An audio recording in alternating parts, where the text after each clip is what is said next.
बड़ा हरामी हो। আজকের দিনটার কথা না বললেই নয়। অ্যাকচুয়ালি আজকের স্টোরের সবাই সবার বউদেরকে নিয়ে এসছে। আমরা কোথায় যাচ্ছি? হ্যাঁ, আজকে আমরা যাচ্ছি পার্ক স্ট্রিট।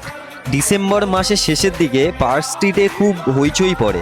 কেন পড়ে, কি জন্য পড়ে, আজকে সেটাই তোমাদেরকে দেখাবো। বেরিয়ে পড়লাম সবাই মিলে একসাথে। দেখো আমাদের টিমটা। সুপ্রভাতের সাথে ছিল সুজল। তোমাদের মধ্যে গার্লফ্রেন্ড বয়ফ্রেন্ড কে?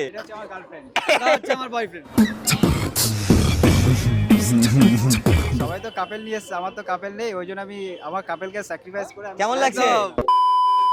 আর বনির সাথে ছিল জিয়া, আর বালার সাথে ছিল শ্রীপর্ণা, আর রাজের সাথে ছিল অনু। আমি তো অনুকে আগে থেকেই চিনতাম, কিন্তু শ্রীপর্ণা আর জিয়া এদের দুজনকে কখনোই আমি দেখিনি, এই ফার্স্ট টাইম দেখলাম। আর এটা হচ্ছে আমি, আর আমার পাশে দাঁড়িয়ে আছেন উনি, যে হচ্ছে অস্মিতা। আপনারা ভালো করেই চেনেন।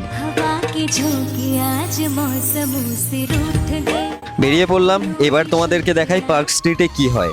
পার্ক স্ট্রিটে ঢোকার সঙ্গে সঙ্গেই দেখছি খুব ভিড় আর খুব লাইট, ঠিক আমাদের দুর্গাপুজোর মতো। সবাই মিলে গেছি, সবার তো একটা রিভিউ জানা দরকার, তো তাই ওদের সবাইকে জিজ্ঞেস করলাম যে তোমাদের পার্ক স্ট্রিটে এসে কিরকম লাগছে। ভালো মজা করেছি। মজা করেছো?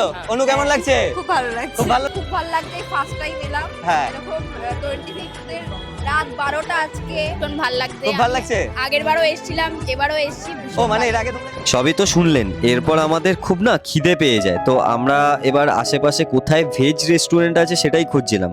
যেহেতু আমরা ভেজিটেরিয়ান, তো আমাদেরকে ভেজ রেস্টুরেন্ট রাস্তায় গেলে খুঁজে বার করতেই হয়। তারপর দেখলাম অস্মিতা গুগল থেকে একটা রেস্টুরেন্ট খুঁজে বার করলো 4.9 কিলোমিটারের মতো। তো আমরা তারপর রেস্টুরেন্টটায় চলে আসি। তারপর ওদেরকে জিজ্ঞেস করছি, এবার তোমরা বলো তোমাদের কিরকম অবস্থা। সত্যি বলতে ওদের সত্যি খুব খিদে পেয়ে গেছিল।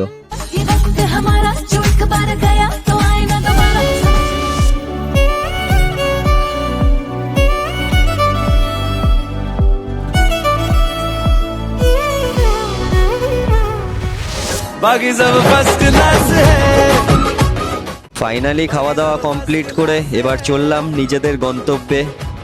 সত্যি দিনটা কিন্তু খুব এনজয় করেই কাটালাম। আর সত্যি বলতে আমি সোশ্যাল মিডিয়াতে নতুন এসেছি। আপনাদের যদি আমাদেরকে ভালো লেগে থাকে তাহলে অবশ্যই লাইক, কমেন্ট, শেয়ার করে পাশে থাকবেন। টাটা, দেখা হচ্ছে পরের ভিডিওতে।